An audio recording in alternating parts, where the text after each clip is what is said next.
Assalamualaikum warahmatullahi wabarakatuh. Terima kasih kepada Bapak Dian Kurniawan, Sarjana Pendidikan, Magister Pendidikan, selaku dosen pengampu mata kuliah belajar pembelajaran. Pada kesempatan kali ini, kami dari kelompok 5 akan mempresentasikan terkait materi teori belajar Gestalt. Sebelum ke materi, di sini kami akan perkenalan terlebih dahulu. Perkenalkan, nama saya Pianura Pipah dengan nomor pokok mahasiswa 222151013.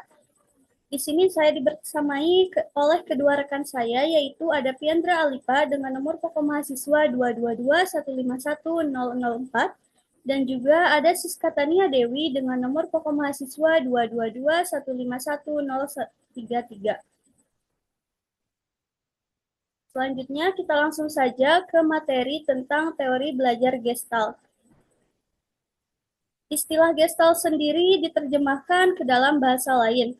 Dalam bahasa Inggris, kata Gestalt berarti form, shape, configuration, wall, dan dalam bahasa Indonesia berarti bentuk, keseluruhan, esensi, totalitas, hal, peristiwa, dan hakikat.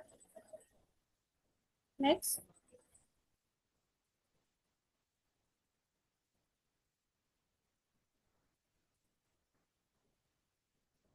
Selain itu, kata Gestalt juga memiliki definisi menurut beberapa para ahli. Yang pertama, menurut Kopka.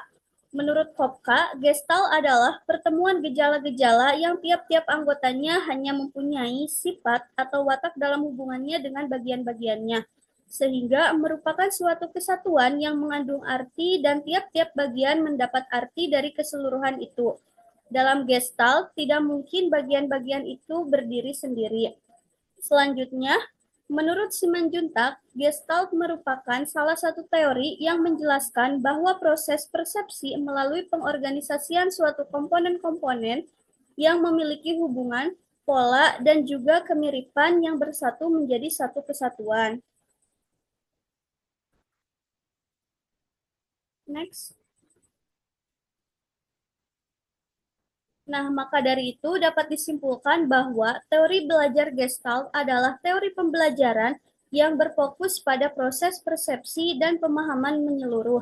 Teori ini menekankan bahwa pembelajaran adalah proses pengorganisasian pengalaman belajar secara holistik. Selain itu, teori belajar Gestalt juga merupakan pandangan bahwa pembelajaran tidak hanya tentang rangsangan dan juga respon, namun juga pemahaman tentang suatu masalah yang dapat menarik suatu kesimpulan baru yang lebih berwawasan. Next.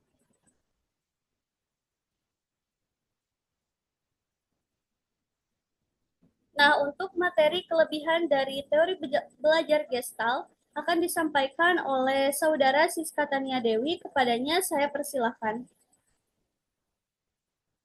Baik, terima kasih kepada moderator yang telah mempersilahkan saya untuk mempresentasikan materi. Nah, untuk materi yang saya akan jelaskan yaitu materi mengenai kelebihan dan juga kekurangan dari teori belajar Gestalt. Nah, untuk yang pertama yaitu di sini saya akan menjelaskan kelebihan dari teori belajar Gestalt. Yang pertama yaitu menghasilkan individu atau anak yang memiliki kemampuan berpikir untuk menyelesaikan setiap persoalan yang dihadapi. Kemudian kelebihan yang kedua yaitu kurikulum yang dirancang sedemikian rupa sehingga terjadi situasi yang memungkinkan pengetahuan dan juga keterampilan dapat dikonstruksi oleh peserta didik. Nah, selain itu, latihan memecahkan masalah seringkali dilakukan melalui belajar kelompok dengan menganalisis masalah dalam kehidupan sehari-hari. Kemudian ada kelebihan yang ketiga yaitu peserta didik dapat aktif dan juga dapat menemukan cara belajar yang sesuai bagi dirinya sendiri. Nah, guru di sini berfungsi sebagai mediator, fasilitator, dan juga teman yang membuat situasi menjadi kondusif untuk terjadinya konstruksi pengetahuan dan keterampilan bagi peserta didik. Kemudian kelebihan selanjutnya yaitu siswa dengan mudah dapat mengemukakan gagasannya dengan bahasa sendiri. Kemudian kelebihan selanjutnya yaitu siswa dapat dengan mudah berpikir tentang pengalamannya sehingga menjadi lebih kreatif dan juga imajinatif. Dan yang terakhir yaitu kelebihannya siswa mempunyai kesempatan untuk mencoba gagasan baru. Boleh di next? Nah, tadi kan udah menjelaskan tentang kelebihan. Nah, di dalam teori belajar Gestalt, ada juga kekurangannya nih. Nah, di sini saya mengambil 5 kekurangan. Yang pertama yaitu kekurangan yang pertama tidak cocok untuk semua mata pelajaran. Nah, teori ini lebih berfokus pada pemahaman konsep secara menyeluruh atau bisa disebut juga dengan holistik. Nah, tetapi kurang efektif untuk pembelajaran berbasis hafalan atau juga yang membutuhkan langkah-langkah yang sistematis nih. Contohnya seperti dalam mata pelajaran matematika atau tata bahasa. Nah, kemudian untuk kekurangan yang kedua yaitu ada sulit diterapkan pada siswa dengan kemampuan yang berbeda. Nah, tidak semua siswa dapat memahami konsep melalui insight atau pemahaman tiba-tiba. Nah, beberapa siswa membutuhkan pendekatan yang lebih bertahap dan juga berulang agar bisa memahami suatu konsep. Yang ketiga yaitu kurangnya memperhatikan peran motivasi dan juga emosi. Nah, di dalam teori Gestalt ini lebih menitikberatkan pada cara siswa itu mengorganisasikan informasi, tetapi kurang membahas bagaimana motivasi, kemudian emosi, dan juga lingkungan sosial yang mempengaruhi pembelajaran. Kemudian kekurangan yang keempat yaitu kurang memberikan panduan langkah demi langkah. Nah, bagi siswa yang membutuhkan pembelajaran yang lebih terstruktur dan juga bertahap, pendekatan Gestalt ini mungkin terasa abstrak dan juga membingungkan. Kemudian yang kelima yaitu yang terakhir, kekurangan dari teori belajar Gestalt itu sendiri yaitu sulit diterapkan dalam kelas besar. Nah, karena teori ini menekankan pada pemahaman individu, penerapannya dalam kelas dengan banyak siswa itu bisa menjadi tantangan bagi seorang guru, terutama jika setiap siswanya memiliki cara berpikir yang berbeda-beda. Nah, mungkin itulah materi mengenai kelebihan dan juga kekurangan dari teori belajar Gestalt. Mungkin cukup sekian. Saya kembalikan kepada moderator. Terima kasih kepada Siska Tania Dewi yang telah memaparkan materi dari kelebihan dan juga kekurangan teori belajar Gestalt. Untuk materi selanjutnya yaitu implikasi dari teori belajar Gestalt yang akan disampaikan oleh Fiandra Alifa. Kepadanya saya persilahkan. Baik, sebelumnya terima kasih kepada moderator yang telah mempersilahkan saya untuk membahas mengenai implikasi dari teori Gestalt. Nah, yang dimana teori Gestalt dalam pendidikan menekankan bahwa pembelajaran lebih efektif ketika siswa memahami konsep secara holistik daripada sekedar menghafal bagian-bagian kecil secara terpisah. Nah, adapun beberapa implikasi teori Gestalt dalam pendidikan, yang pertama yaitu pembelajaran bermakna, di mana dalam pembelajaran bermakna ini siswa lebih mudah memahami materi jika konsep-konsep yang diajarkan memiliki keterikatan yang jelas, dan guru sebaiknya mengajarkan materi dalam konteks yang lebih luas sebelum membahas secara detailnya. Kemudian yang kedua ada prinsip organisasi dalam pengajaran, di mana dalam hal ini informasi yang disajikan dengan struktur yang baik lebih mudah dipahami dan diingat, serta penggunaan peta konsep, diagram, dan skema dapat membantu siswa memahami hubungan antar ide.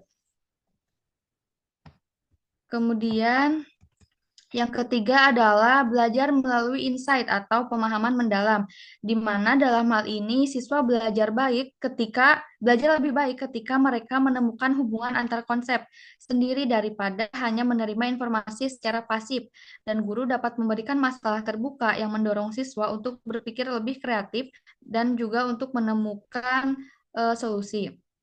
Kemudian yang keempat ada prinsip figure ground atau dalam visualisasi pembelajaran, di mana dalam desain materi ajar penting untuk memastikan bahwa elemen utama terlihat jelas dan tidak tertutupi oleh elemen yang kurang penting, serta penggunaan warna, ukuran, font, dan tata letak yang baik membantu fokus siswa pada inti pembelajaran.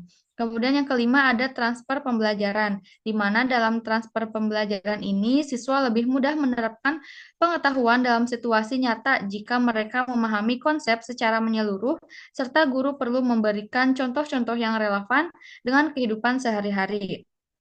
Kemudian ada implikasi yang keenam yaitu motivasi intrinsik dan kemandirian belajar, di mana dalam hal ini siswa lebih termotivasi belajar ketika mereka merasa memahami materi daripada sekedar menghafal, serta guru dapat memberikan kebebasan bagi siswa untuk mengeksplorasi dan menemukan pemahaman sendiri. Nah, mungkin sekian materi dari implikasi teori Gestalt. Selanjutnya saya kembalikan kepada moderator.